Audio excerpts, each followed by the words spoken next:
GST ತೆರಿಗೆ ಸುಧಾರಣೆ ಹಾಗೂ ಜೀವನಾವಶ್ಯಕ ವಸ್ತುಗಳ ಮೇಲಿನ ದರ ಇಳಿಕೆಯಿಂದ ಜನಸಾಮಾನ್ಯರಿಗೆ ಅನುಕೂಲವಾಗಿದೆ ಎಂದು ಭಾರೀ ಪ್ರಶಂಸೆ ಕೇಳಿಬಂದಿದೆ.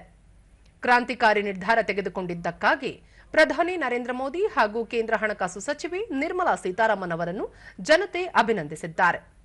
ದೂರದರ್ಶನದೊಂದಿಗೆ ನಿವೃತ್ತ ಶಿಕ್ಷಕ ಆರ್.ಕೆ. ಸುರಪುರ ತೆರಿಗೆ ಸರಳೀಕರಣ ಮಾಡಿರುವ ಪ್ರಧಾನಿ ನರೇಂದ್ರ ಮೋದಿ ಅವರ ನಿರ್ಧಾರ ಸ್ವಾಗತಾರ್ಹ ಎಂದರು. ಆಹಾರ ಸಾಮಗ್ರಿಗಳಾದಂಥ ನಮ್ಮ ಬ್ರೆಡ್ ಇತ್ಯಾದಿ ತಿನಿಸುಗಳಿಗೂ ಕೂಡ 0 ಇದನ್ನು ಟ್ಯಾಕ್ಸ್ ಮಾಡಿದ್ದಾರೆ. ಅದು ಕೂಡ ಸ್ವಾಗತಾರ್ಹ ವಿಷಯ.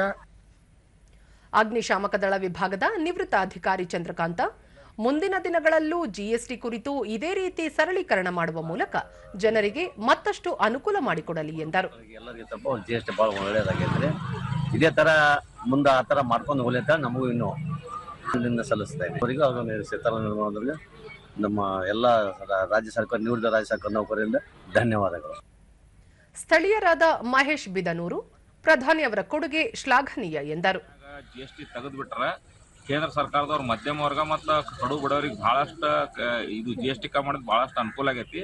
ಆದ ಕಾರಣ ನಿರ್ಮಲಾ ಸೀತಾರಾಮನ್ ಅವರಿಗೆ ಮತ್ತು ಪ್ರಧಾನಿ ನರೇಂದ್ರ ಮೋದಿ ಅವರಿಗೆ ನಾವು ಸಾರ್ವಜನಿಕರ ವತಿಯಿಂದ ಧನ್ಯವಾದಗಳನ್ನು ತಿಳಿಸ್ತೀವಿ. ಮತ್ತೊಬ್ಬ ಸ್ಥಳೀಯ ನಿವಾಸಿ ರಾಘವ ಅಣ್ಣಗೇರಿ ಜಿಎಸ್ಟಿ ಹೊರೆ ಇಳಿಕೆಯಿಂದ ಕೋಟ್ಯಾಂತರ ಜನರಿಗೆ ಅನುಕೂಲವಾಗಿದ್ದು ಭವಿಷ್ಯದಲ್ಲಿ ಸಾಕಷ್ಟು ಭರವಸೆ ಮೂಡಿಸಿದೆ ಎಂದರು. ನಾನು ತುಂಬು ಹೃದಯದ ಅಭಿನಂದನೆಗಳನ್ನು ಕೃತಜ್ಞತೆಗಳನ್ನು ಸಲ್ಲಿಸ್ತೀನಿ. ಇವತ್ತೇನು ಬಡವರ ಮೇಲಿನ ಹೊರೆಯನ್ನು ಇಳಿಸಿ ಜಿಎಸ್ಟಿಯ ದರಗಳನ್ನು ಕಡಿಮೆ ಮಾಡುವುದರೊಂದಿಗೆ ನೀವು ಸಾರ್ವಜನಿಕರ ಹಿತಾಸಕ್ತಿಯನ್ನು ಕಾಯ್ದಿದ್ದೀರಿ.